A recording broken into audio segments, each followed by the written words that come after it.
Hello, I'm your host, Brian Callanan. How will a new budget from the City Council affect public safety and the Seattle Police Department? How is the city's approach to homelessness outreach changing? And what does it mean to have a participatory budgeting process?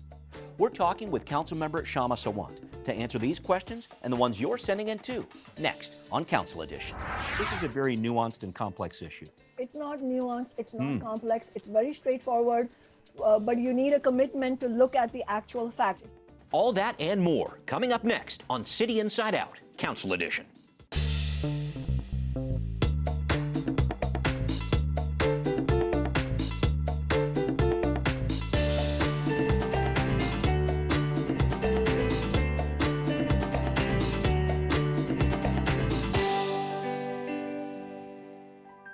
And let's get it started with Councilmember Kshama Sawant from District 3 in Central Seattle.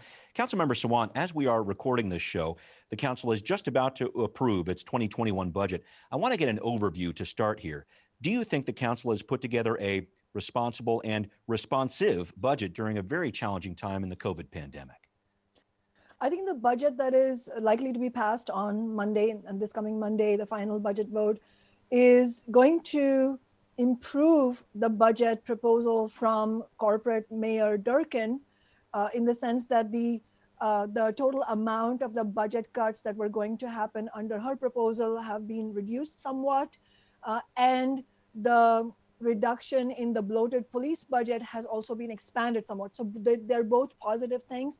And I should also mention the People's Budget movement that we started when I first took office in 2014 has, as you know, now at this point, a 7-year track record of winning enormous victories. I mean, it has been a vehicle for enormous victories for our homeless neighbors, for our renter community, and for restorative justice. And similarly, this year, we've won some remarkable victories. And if you have time, I can enumerate those. But I would say that on the whole, unfortunately, what we are talking about is an austerity budget. This budget that's going to be voted by the council is still going to have about $175 to $185 million of cuts to affordable housing and very crucial services like bus hours, community centers, pools, all the things that our most marginalized communities and working people and poor people rely on, they're going to be cut. And I put forward proposal after proposal to instead increase the Amazon tax by a minuscule amount so that we could prevent all the cuts, but no council members have supported that. So, it really shows how much work we have to do in the coming year. Thank you. And I'm going to break down some of those different issues in just a minute, but thank you for bringing those up. Specifically, I want to talk about the community investment part of the budget. The council was clashing all throughout the fall here with the mayor, as you know, during the rebalancing of the 2020 budget. Mayor Durkin, however, was very accepting, though. I thought it was interesting here, this plan that she had for $100 million in BIPOC communities. The council has cut that to $30 million. I'm going to play a soundbite from the mayor from a few weeks ago when she talked about her priorities and the council's when it comes to investing in community. I'm very heartened because I think that the city council and I are actually very closely aligned, and that there is over $100 million that the first sheets have indicated is going to be committed to community investments. Councilmember Sawant, the council is investing $30 million in a participatory budgeting process. And there's also $30 million for the mayor's BIPOC plan. Do you feel like you're in close alignment with the mayor when it comes to community investments? If somebody was to ask me if I'm in close alignment with an out-and-out corporate politician that would worry about what I was doing and whether I was being true to my commitments to represent working people and marginalized communities. But here's what's happening. Absolutely, I strongly have supported and, as you have yourself said, advocated for the participatory budgeting, and every dollar that we won is absolutely crucial. It's going to make a big difference in the ability of communities themselves to lead up restorative justice programs. But the other $30 million that you mentioned about strategic investments for anti-displacement efforts, well, it's important to remember Mayor Durkin made the $30 million promise last year. She failed to keep it. And then this year, she made this grand promise about $100 million. So why should we trust that when previous promises were broken, why should we trust that the $100 million would be invested? So in that sense, I think that is all just, house of cards. You make all kinds of promises, but if you don't actually give the dollars to the community, none of that means anything. And it's also important to note that restoring those $30 million for anti-displacement efforts, that came from the People's Budget Movement and my office. And I'm really pleased that the council has unanimously voted to keep that in, but it shows that it really needs grassroots momentum to win these things. Yeah, a lot of argument over the Mercer Mega Block dollars that you're referring to there. I want to jump back on participatory budgeting because this is very interesting. There's a much larger investment in this for Seattle this year at $30 million. And you've always been a champion for more public involvement in the city's budget. But looking at this process, I'm trying to figure out who gets to choose who participates, who truly speaks for the Black community. That's not monolithic. The Native American community, that's not monolithic. I don't think there's any denying the intent that this is very important. But how do you make sure this whole participatory budgeting process doesn't turn into another layer of bureaucracy? I think that's a very important question you've asked, Brian. And in fact, the mayor has already shown which direction she wants to go, which is exactly what you said just towards the end, which is just create another layer of bureaucracy by appointing very influential people who are going to be in alignment with the political establishment and not really accountable to ordinary people.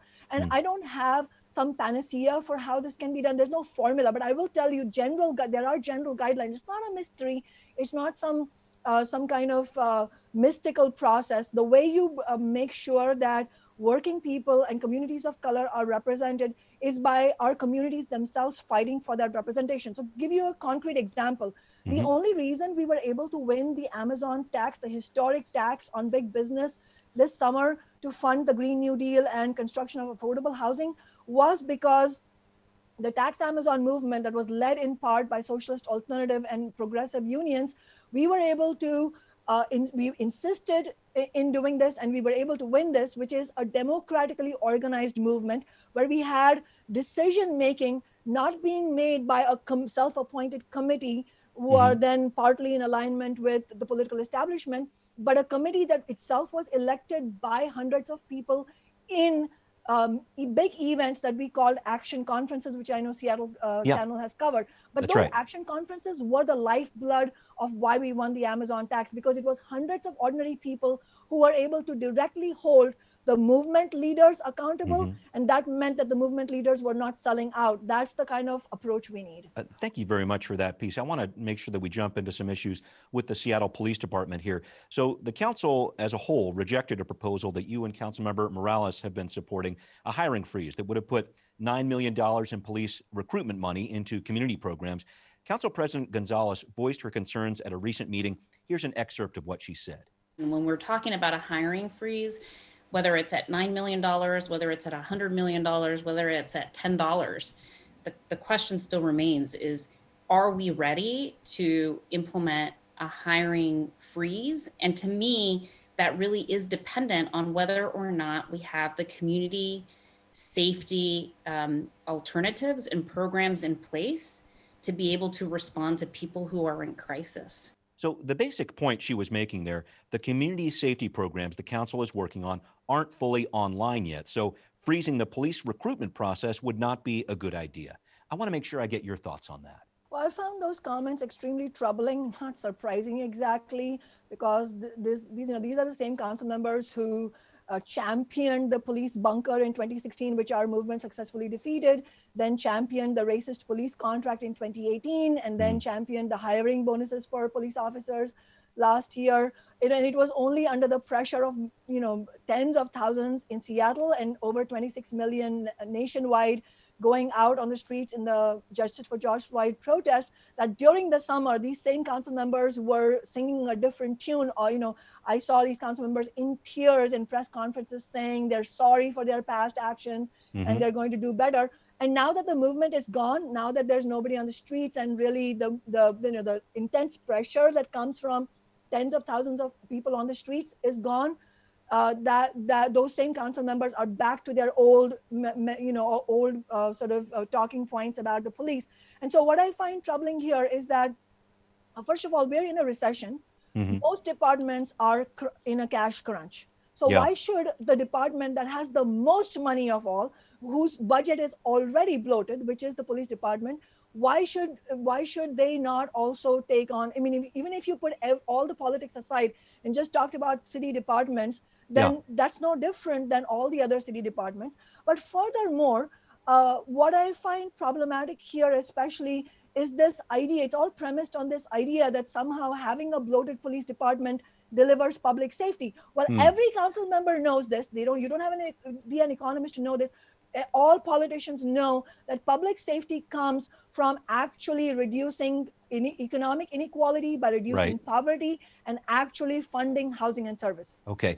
Let me jump in there just to take this a little bit further, if I could, with you, Kshama. So I, I've seen it over the past couple months, and I know you have too. We have record number of officers leaving the SPD right now, and critics would say in other cities where we've seen these larger police cuts and officers have left. Minneapolis is one example here. Crime has gone up. They've had to hire more officers there on an emergency basis, and the SPD has even pointed out homicides are going up in our city too. Some other crimes as well. I think I'm seeing something here.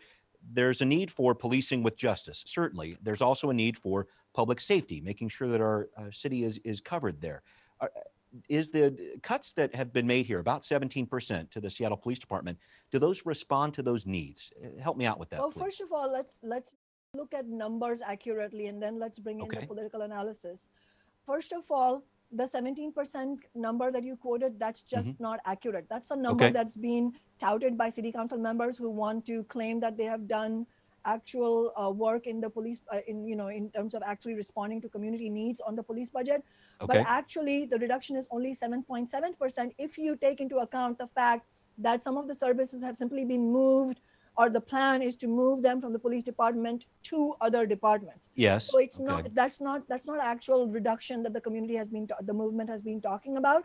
Okay. So that's one thing. And the other numbers thing that we have to be accurate about and careful about is this whole claim that crime is increasing. Well, you don't Mm. have to take it from a socialist. Take it from a conservative Seattle Times commentator, Danny Westmead, who has written actually quite well about how the claims that crime is rising and soaring, they're actually completely at odds with the actual numbers of crimes. In big cities, crime levels have gone down. Seattle is one of them. I don't have time to mention all the statistics, but Sure. whoever is watching this can read Danny Westmead's column on this. And so that's something we have to take into account. But the overarching question here is, does public safety conflict with actually the goals of the Justice for George Floyd movement to reduce the police budget and bring Hmm. about police accountability? No, Right. those things go together. As a matter of fact, as I said, economic and statistical data persistently throughout the world shows that the best way to reduce public safety is to actually have a society that is not the what we have in Seattle and worldwide, which is deeply unequal, where Hmm. the majority of people are struggling just to pay their rent and put food on the table. That is actually an instigator of greater crime rates. So if you want public safety, let's make sure that housing and education Yeah. and jobs are funded. That's why we need to tax big business, so that we can have Green New Deal jobs programs, especially in this recession. Okay, thank you very much for that. I want to make sure I dive into one more issue with the SPD, though. The council has been pushing this idea of laying off officers out of order of seniority. It's a process through the Public Safety Civil Service Commission, never been tried before. The Police Officers Union has certainly been pushing back here, saying these changes will have to be negotiated as their contract expires at the end of the year.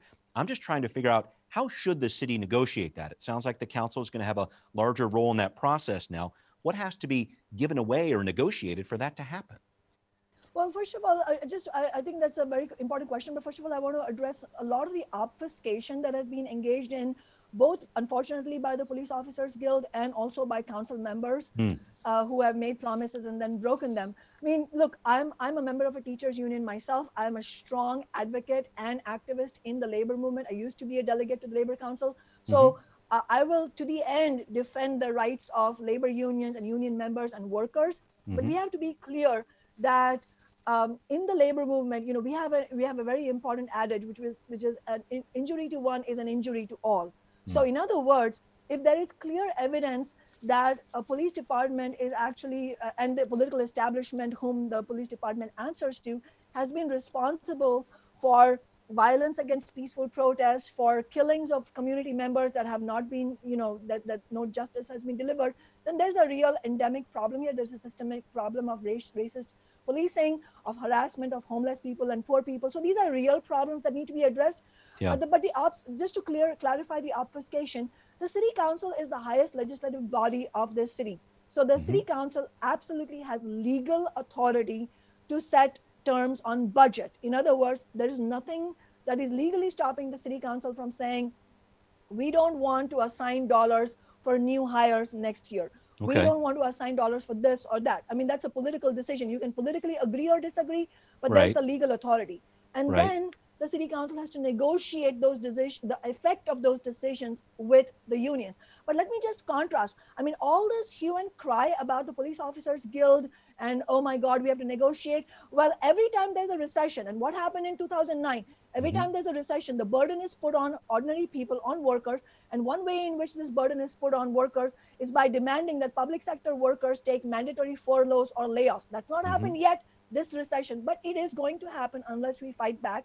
We saw it happen in 2009. Well, there was no such hue and cry from the political establishment that, oh my God, we have to negotiate with the unions. Yes, they had to negotiate the effects of that at that time, but that was all quietly done behind closed doors, in the sense that, if we are going to talk about the reductions in the police budget, then we have to talk about it in terms of what is in the interest of society at large. Okay. I want to make sure I shift gears because there's a very important piece here on homelessness I want to make sure I touch on with you here. You've been working to get more tiny house villages online, and specifically some self-managed villages. I know the council as a whole was cool to this idea in the beginning, but it looks like you may have some support for this in the budget. I wanted to talk about this with you. Why was that important to you? How successful do you think these self-managed villages will be in terms of helping people transition out of homelessness? Well, first of all, I have to say that just the success we've had year after year since we started the People's Budget Movement in 2014 has been remarkable. I mean, tent encampments were not even legal.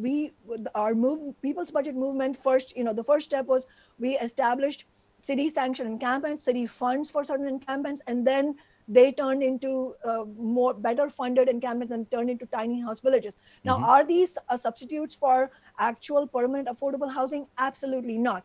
But what they are is an overwhelmingly proven, statistically proven measure to provide safety for those who are currently homeless and unsheltered. And so we need to advocate for them at the same time as we are advocating for affordable housing.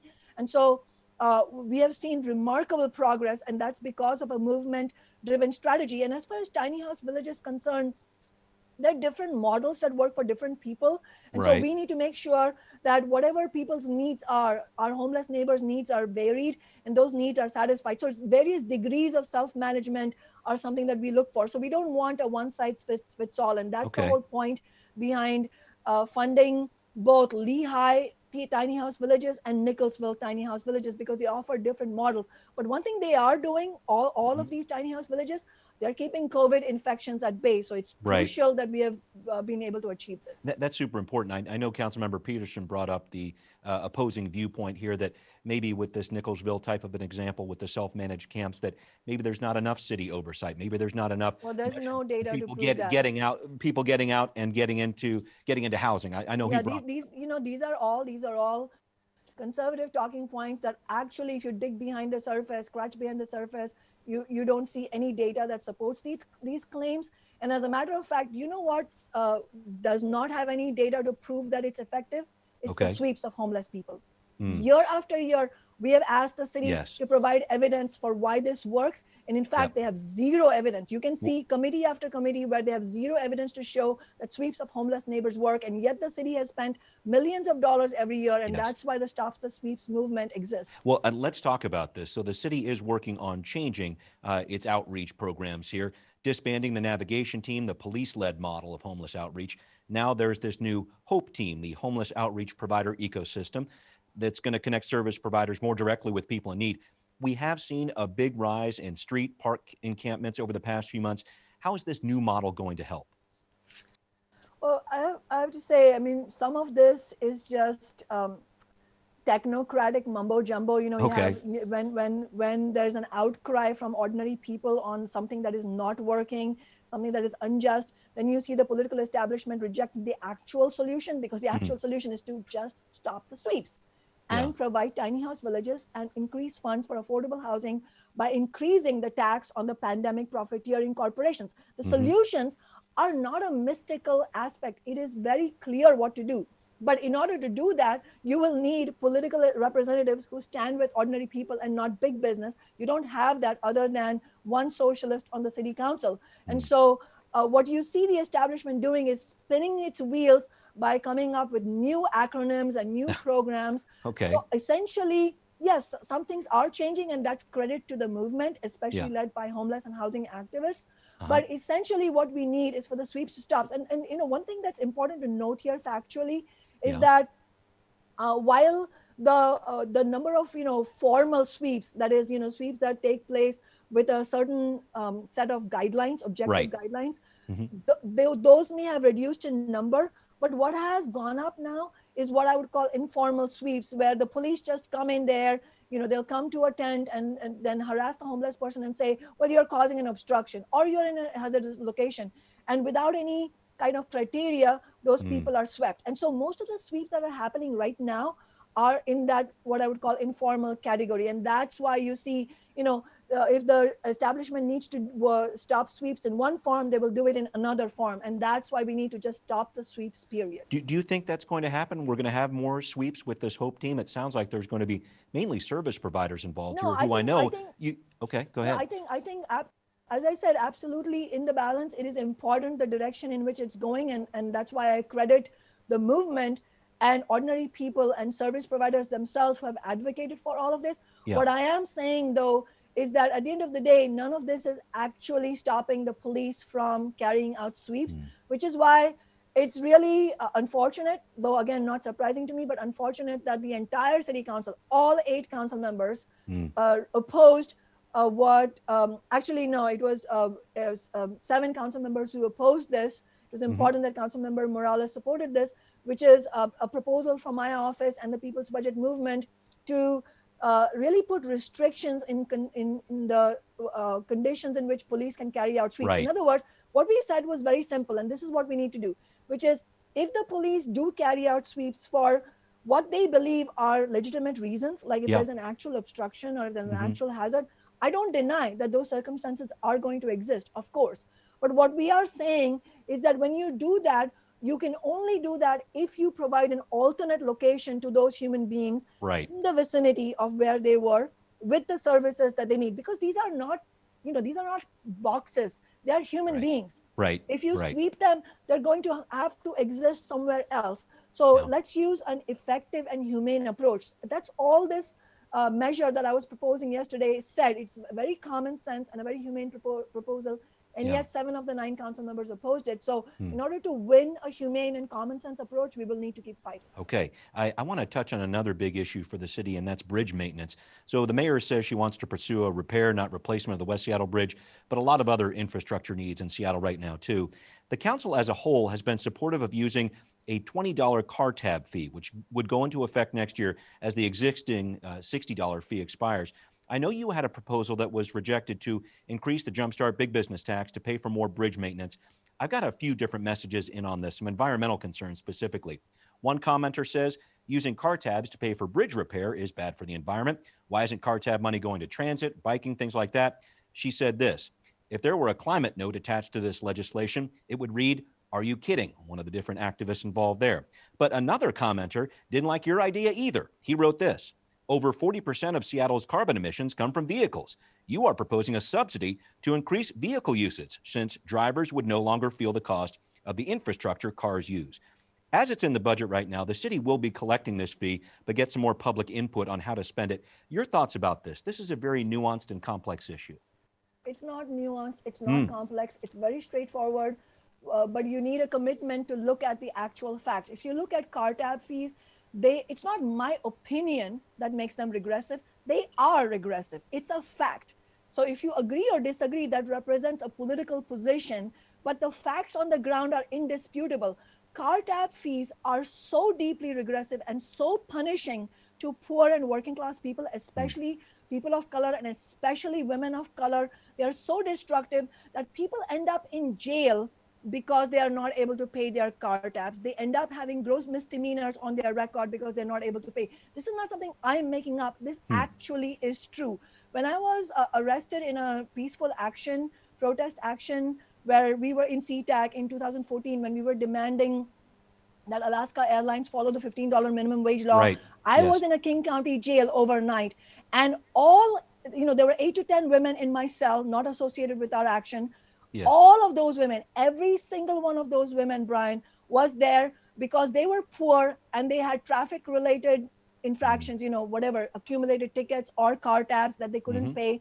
And they were all in jail because of traffic related things, because they are poor. So, I am, as a socialist, I'm absolutely committed to fighting for the Green New Deal. In fact, as you know, the Amazon tax, the biggest victory that we have won this year, is going to fund the Green New Deal programs. Yeah. But what we really need is not greater taxes on poor people. What we need is affordable housing so that poor people who have to commute longer distances to their jobs because they've been pushed out of the city because they can't afford the rents, they can afford to live closer to their homes. What we need is fully funded public transit. So there's a massive expansion in the network of routes and the hours of bus service so that poor people don't have to rely on cars just to get to and from work, to be able to grow grocery shopping for their kids, to be able to take their kids to the park. So if we want a genuine approach to this, we need to have a real understanding of the statistics. And I'll also say this, it is the refusal of the Democratic establishment to understand even the basics of what poor people go through that ends up strengthening the hand of right-wing people like Tim Eyman. I mean, the reason Tim Eyman, who is an odious character, he's the right-wing, he is a representative of big business and right-wing ideologies, but the only reason he's been able to make such a career out of regressive measures is because lots of ordinary people find nobody to represent them because the Democratic Party establishment does not represent them. So at the end of the day, what we need is a mass movement on climate justice that unites the environmental movement with the labor movement and ordinary people who have been left out in the cold by the establishment. And we need a new party to represent ordinary people so that we can fight for genuine Green New Deal policies where people don't depend on their cars. We have fully funded public transit, and we have a massive jobs program. Okay, thank you for that. Councilmember Sawant, it's time to wrap up the show here, and I just wanted to make sure I mention, it has been a difficult year for everybody. I know you and the council included. Tell us about the challenges you're going to be facing in 2021. I think, my challenges come with the challenges of the ordinary people I represent and the marginalized communities that I'm fighting for. So I would, rather than personalizing it, I think what I'm preoccupied with is the question of how we can draw up a balance sheet from what the movement was able to win this year and the difficult situation that working people are heading into next year. I mean, already, look, we have a very sobering reality around us. COVID infections are going up because of the absolutely criminal approach of the Trump administration. 250,000, 250,000 Americans have died. Many of these lives could have been saved. But I don't have faith in the Biden administration either. This is a corporate administration. His latest appointment for the Green New Deal has been to appoint a fossil fuel Congress member from Louisiana. This is not the direction to go. So I think at the end of the day, we cannot have faith in the political establishment. We need to build mass movements. We need the labor movement to lead, labor rank and file to lead these movements. And what we need is a movement to cancel rent for people who are affected by COVID income losses. We need to fight against budget cuts. We need to tax big business in every city so that services are funded. And we need Medicare for all. Okay, a long list there. I know you're going to be working on that through this year and next year. Councilmember Sawant, thank you very much for joining us. Thanks everybody for joining us. We'll see you next time on Council Edition.